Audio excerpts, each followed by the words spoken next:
En nuestra última clase, nosotros habíamos iniciado esta temática que se refiere a la contestación. Y ya hemos empezado el análisis de las diferentes excepciones que son posibles de interponerse por la parte demandada. Es así que hemos revisado las excepciones de litispendencia, hemos visto que existen la excepción de falta de legitimación o interés legítimo, que es diferente a la excepción de falta de incapacidad, o excepción de impersonería, que son dos aspectos totalmente distintos. La excepción de incompetencia. Hemos revisado además la excepción de demanda defectuosamente propuesta, que se refiere al incumplimiento de los requisitos de la demanda previstos por el artículo 110 de nuestro Código Procesal Civil. Hemos podido revisar que existe también dentro de este numeral la excepción por un trámite inadecuadamente dado por la autoridad judicial, aspecto que es totalmente posible, pudiendo advertir de estos aspectos a la autoridad judicial mediante la vía de las excepciones. Por último, la indebida acumulación de pretensiones, cuando las pretensiones, en caso que nos encontremos ante pretensiones que sean contradictorias entre sí. La demanda interpuesta antes de ocurrido el vencimiento del término o el cumplimiento de la condición, nosotros tenemos pleno conocimiento que las obligaciones pueden estar sujetas a modalidades generales, que son el plazo y la condición, que pueden ser un plazo extintivo, un plazo suspensivo, o una condición suspensiva o resolutoria, que van a depende de estos eventos futuros y ciertos, en el caso del plazo, o futuros e inciertos, en el caso de la condición, el nacimiento, la extinción o el ejercicio de una determinada obligación. Y si no se han cumplido estos aspectos, si estamos ante una condición pendiente, por ejemplo, o si estamos ante un plazo que todavía no se ha vencido, nosotros vamos a, bueno, la parte demandada podrá plantear la excepción de demanda interpuesta antes de ocurrido el vencimiento del término o el cumplimiento de la condición. Hemos visto también el emplazamiento a terceros. Existen ciertas situaciones en las cuales se va a dar la intervención forzosa de terceros. La ley va a establecer que ciertos terceros deben concurrir al proceso en caso de verse afectados o de poder llegar a tener la sentencia efectos vinculantes respecto a los mismos, por lo cual una persona que ha sido demandada puede poner en conocimiento estos aspectos a la autoridad jurisdiccional. Y esto lo vamos a analizar con un poco más de detenimiento cuando revisemos la intervención de los terceros. Tenemos además, dentro de las excepciones que se pueden plantear, esta sería una excepción mixta porque va a terminar por destruir un derecho, ¿no? Y es el derecho de acción de la parte demandante. Y esta es la excepción de prescripción o caducidad. Prescripción y caducidad parecen ser términos que se refieren a similares consecuencias, bueno, parecen ser términos incluso hasta sinónimos. Sin embargo, la prescripción y la caducidad se refieren a dos aspectos, bueno, que tienen ciertas diferencias a ser analizadas en un momento más. Mediante esta excepción, lo que hace el demandado es afirmar que el derecho del demandado se ha extinguido por el transcurso del tiempo. La caducidad implica que existe un derecho y la ley establece cierto tiempo relativamente corto para que ese derecho pueda ser ejercido. Por su parte, la prescripción implica la pérdida de un derecho de acción porque no se ha activado un determinado derecho, es decir, porque no se ha hecho uso de un determinado derecho. A reclamar el mismo durante el tiempo establecido por ley. Los ejemplos estarán en el caso del acreedor negligente, por ejemplo, que no ha exigido el cumplimiento de la obligación dentro del plazo previsto por ley, que es 5 años. Obviamente hay ciertas prescripciones con otros plazos. Pero, o bueno, en el caso de la usucapión decenal, el propietario que no ha hecho uso de su derecho, ve que opera para él una prescripción extintiva, ¿no? Y a la vez opera en la usucapión una prescripción adquisitiva. Son dos institutos que generan entonces la extensión de los derechos subjetivos y las relaciones jurídicas. En eso estamos de acuerdo. Sin embargo, tienen ciertas diferencias. La prescripción usualmente establece tiempos más amplios, en primer lugar. La caducidad extingue, bueno, usualmente tiene tiempos establecidos por ley que van a ser un poco más cortos. Ahora, las diferencias más sustanciales. La prescripción extingue la acción, el derecho de acudir ante el tribunal en caso de considerar que que debe reconocerse un derecho y que debe restituirse un derecho o que debe exigirse un derecho. Mientras que la caducidad va a extinguir no solo el derecho de acción, sino también el derecho. Es decir, la caducidad va a extinguir relaciones jurídicas. Un caso de caducidad se da, por ejemplo, en la denominada no es esto, es de la teoría del riesgo. Sí, en la teoría del riesgo. Es decir, la ley permite que ante un incumplimiento esencial, no, mentira, en la resolución por incumplimiento, perdón. La ley permite que cuando uno ha incumplido por considerarse un plazo esencial, por ejemplo, vámonos con un caso específico. La ley, por ejemplo, establece que si el plazo es esencial, ya no se puede exigir el cumplimiento. Ejemplo, si un determinado grupo musical tiene que tocar en un evento que se va a realizar solo en un día específico. Supongamos que este grupo musical termina por incumplir y no presentarse al evento. Si se dan cuenta, el plazo termina siendo esencial en este caso porque, porque la parte que era sujeto activo en estas relaciones, es decir, la parte que podía exigir el cumplimiento de la obligación, bueno, puede exigir, pero después de un tiempo pierde el interés en que la obligación se cumpla. Entonces la ley establece que dentro de 3 días, si aún así la parte acreedora considera o quiere que se cumpla la obligación, lo puede hacer, pero dentro de los 3 días. En caso de no hacerlo, caduca ese derecho que tiene a exigir dentro de los 3 días, ¿no? Entonces, si se dan cuenta, lo que se pierde ahí es el derecho. Podía ejercer el derecho 3 días después al plazo esencial, ¿no?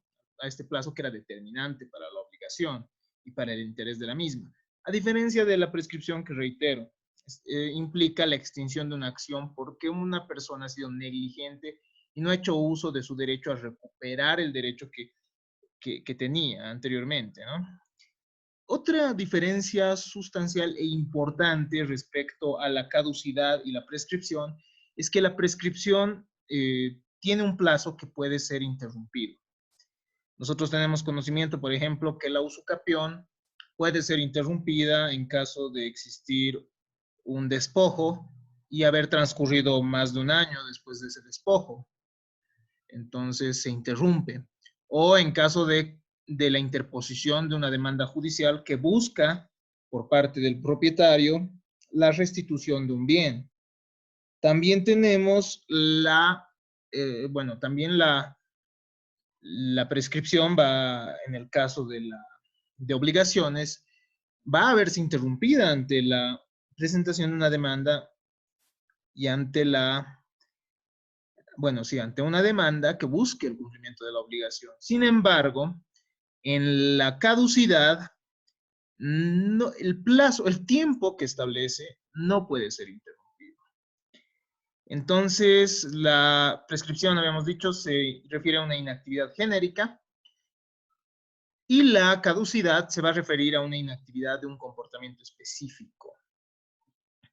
Es decir, que la prescripción, por su lado, va a referirse a una inactividad genérica del ejercicio de un derecho, de un derecho más amplio, ¿no? En cambio, en la caducidad estamos ante un caso específicamente previsto por ley que va a establecer cuánto tiempo tiene la persona para ejercer. Es una, si se dan cuenta, es muy delgada esta línea, muy difícil de poder distinguir. Sin embargo, creo que con estas distinciones se puede comprender cuál es la diferencia entre ambas, ¿no?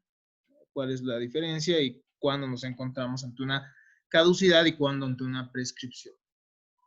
Otra de las excepciones que pueden ser planteadas por el demandado es la excepción de cosa juzgada, también denominada res judicata, que, bueno, es el denominativo a una sentencia válida y firme que recae en un juicio y que no puede ser modificada, ¿no? Que tiene ciertas características de inmutabilidad, inmodificabilidad, además. Nosotros tenemos que distinguir la existencia de una cosa juzgada formal de una cosa juzgada material. La cosa juzgada formal permite, o sea, si bien no permite modificarse la resolución dentro del proceso, permite que se revise dentro de otro. Este va a ser el caso de un proceso ejecutivo, por ejemplo. El proceso ejecutivo permite, dentro de un plazo establecido por ley, que, que la validez del título sea revisada en un proceso ordinario posteriormente. De igual manera, los procesos voluntarios y las resoluciones que emergen de procesos voluntarios pueden ser revisadas posteriormente en un proceso ordinario. Entonces estamos ante una cosa juzgada formal en el caso de encontrarnos ante una resolución que no puede modificarse dentro del mismo proceso, pero que sí puede modificarse dentro de otro proceso, ¿no? Dentro de otro proceso ordinario en este caso. La cosa juzgada material, por su parte, se origina cuando además de impugnarse la sentencia, o sea, cuando además de no poder impugnarse la sentencia, existe la inmutabilidad de la misma. Es decir, la revisión es la posibilidad de, de revisar es casi imposible. Solo puede darse en casos excepcionales, en el caso de la revisión extraordinaria de las sentencias, cuyos presupuestos resultan complejos de cumplir. Esta excepción va a ser procedente en caso de existir una triple identidad. Es decir, cuando exista identidad entre los sujetos procesales, entre la causa que motiva la petición, es decir, los hechos alegados, y el objeto, es decir, lo que se busca. Lo que se busca entonces es evitar que una misma cuestión resulte afectada por dos pronunciamientos. Es una forma también de garantizar seguridad jurídica. Para evitar además la incongruencia entre los fallos de las autoridades, ¿no? Esta excepción entonces va a prosperar cuando mediante una nueva demanda se intenta adquirir un nuevo pronunciamiento sobre un litigio que ya ha sido decidido anteriormente. Es importante referir que ante la cosa juzgada formal no podríamos, bueno, sí se podría plantear un proceso ordinario, ¿no? Por lo cual la excepción de cosa juzgada no sería procedente en este caso. La excepción de cosa juzgada no sería procedente entonces en un proceso ante la revisión del fondo de un problema que ha recaído en un proceso ejecutivo. En el proceso ejecutivo estamos ante un caso, bueno, ante un proceso en el cual existe cierta certeza de un derecho, entonces lo que se busca es la ejecución simplemente de ese derecho y que se satisfaga un determinado derecho de crédito. Sin embargo, puede resultar que eso haya emergido de un contrato nulo. Y este tipo de aspectos sí pueden ser revisados en el proceso ordinario, entonces no procederá a la excepción de cosa juzgada cuando estamos ante una cosa juzgada formal. Obviamente que la cosa juzgada formal también tiene sus límites. Es así que nosotros tenemos, por ejemplo, el artículo 386 de nuestro Código Procesal Civil, que se refiere a que el proceso, ¿dónde estamos? 386, perdón. 386, que nos establece textualmente, ¿no? Lo resuelto en un proceso ejecutivo puede ser modificado en un proceso posterior, siempre que la acción tenga por objeto el derecho material y de ninguna manera el procedimiento del proceso ejecutivo. Es decir, no se debe observar lo que ha acontecido en el proceso ejecutivo, sino que se debe observar los problemas de fondo respecto al derecho mismo, ¿no? A la existencia del derecho. Este proceso puede promoverse por cualquiera de las partes una vez ejecutoriada la sentencia en un plazo de 6 meses. Entonces tampoco es absoluto que se puede este plazo, ¿no? Establece esta posibilidad de, de modificación o de revisión de un derecho que ha generado posteriormente en un proceso la cosa juzgada formal. Tenemos además dentro de las excepciones la excepción de transacción o conciliación. La transacción y la conciliación resultan dos modos de conclusión de un proceso que van a ser diferentes. No estamos ante lo mismo. La transacción es un contrato por el cual las partes realizan mutuas concesiones con la finalidad de solucionar un conflicto o de evitar un nuevo conflicto. Lo que buscan entonces nos dice, la transacción es un convenio al cual arriban las partes que litigan con el objeto de poner fin al pleito que las ha convocado. Este es un contrato típico previsto en nuestro Código Civil, ¿no? Y tiene sus propias reglas. La transacción entonces puede hacerse valer ante la autoridad jurisdiccional si es que las partes ya han arribado a un acuerdo respecto a los derechos que estarían en conflicto. Tenemos además la conciliación. La diferencia entre la conciliación y la transacción es que cuando hablamos de transacción estamos ante un contrato y son las partes las que realizan ese contrato. La conciliación, en cambio, es un acuerdo de dos o más personas en litigio mediante el cual ponen fin al juicio que los enfrenta. La diferencia más importante es que en la conciliación existe un tercero, que es el conciliador, que va a colaborar a las partes a llegar a un acuerdo. Al igual que la transacción, es un medio de fulminar la continuidad de un pleito, tornando al acto definitivo y con efecto de cosa juzgada. También obviamente existe la conciliación como un proceso preliminar, ¿no?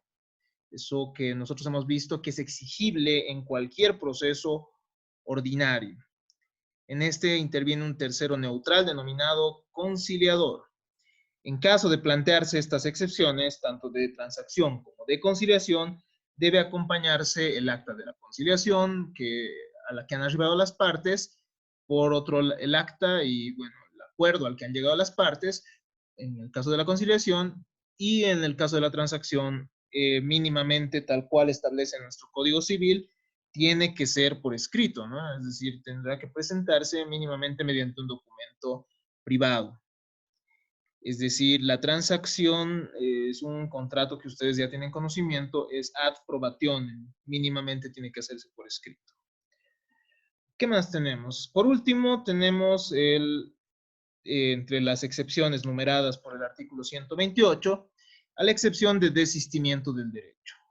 Este va a implicar el abandono de la acción demandada, derecho o negocio jurídico. Esto sucede cuando se ha entablado un proceso y el demandante simplemente desiste de continuar con el mismo. Esto vamos a ver que tiene ciertas reglas especiales previstas en el artículo 241 al 243. Nosotros encontramos dos tipos de desistimiento, el desistimiento del proceso y el desistimiento de la pretensión. En el caso del desistimiento del proceso, cuando ya ha sido notificado a la parte demandada, cuando la parte demandada ya ha sido citada, corresponderá que la misma esté de acuerdo previamente para que se pueda extinguir el proceso, ¿no? No debe confundirse jamás el desistimiento con el retiro de la demanda. El retiro de la demanda puede realizarse antes de la citación conforme a lo previsto por el artículo 239 del Código Procesal Civil. El retiro de la demanda no implica que no se pueda plantear nuevamente el proceso con posterioridad. El retiro de la demanda, entonces, se puede plantear antes de citar a la parte demandada.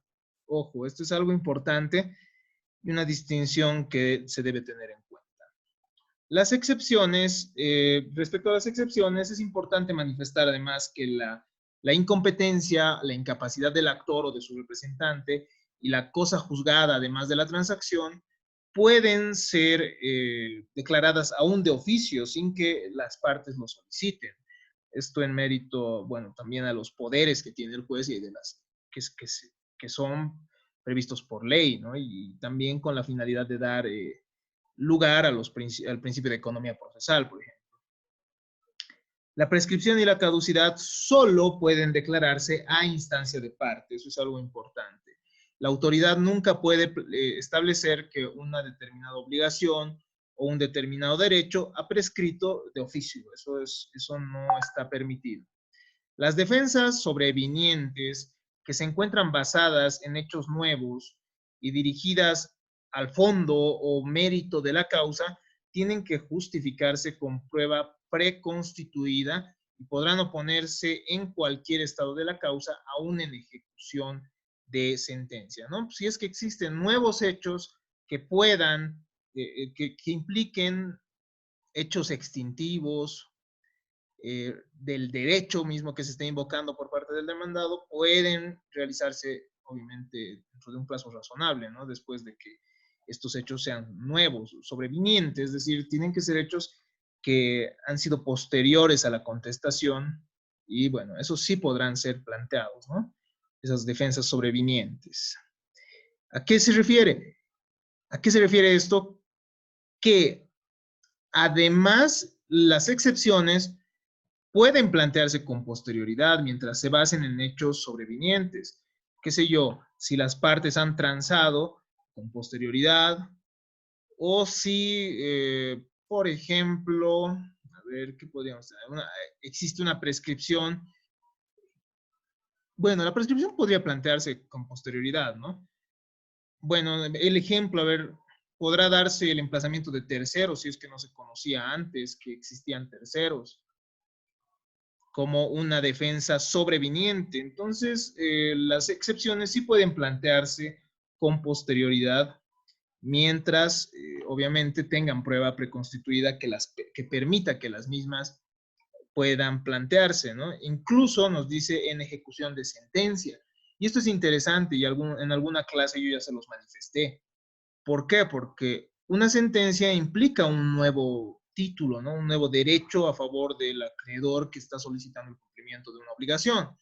Pero si nuevamente el acreedor deja pasar 5 años sin ejecutar este derecho, bueno, este derecho puede prescribir por una defensa sobreviniente, ¿no?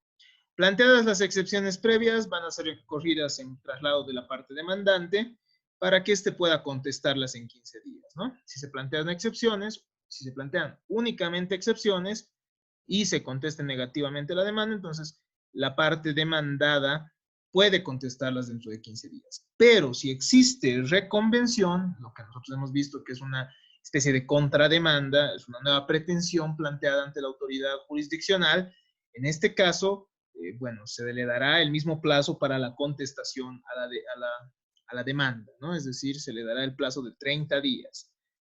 Las excepciones previas son resueltas en audiencia preliminar al momento de sanearse el proceso. Entonces, una vez planteadas estas excepciones, van a ser resueltas con posterioridad en la audiencia preliminar que va a ser en el proceso ordinario o extraordinario, ¿no?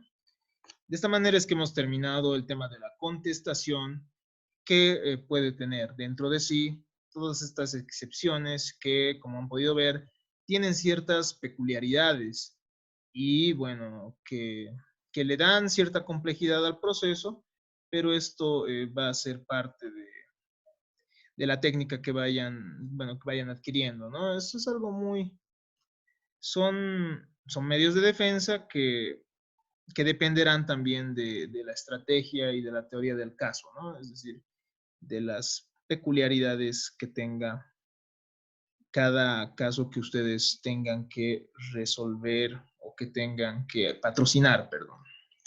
Bueno, de esta manera terminamos esta temática.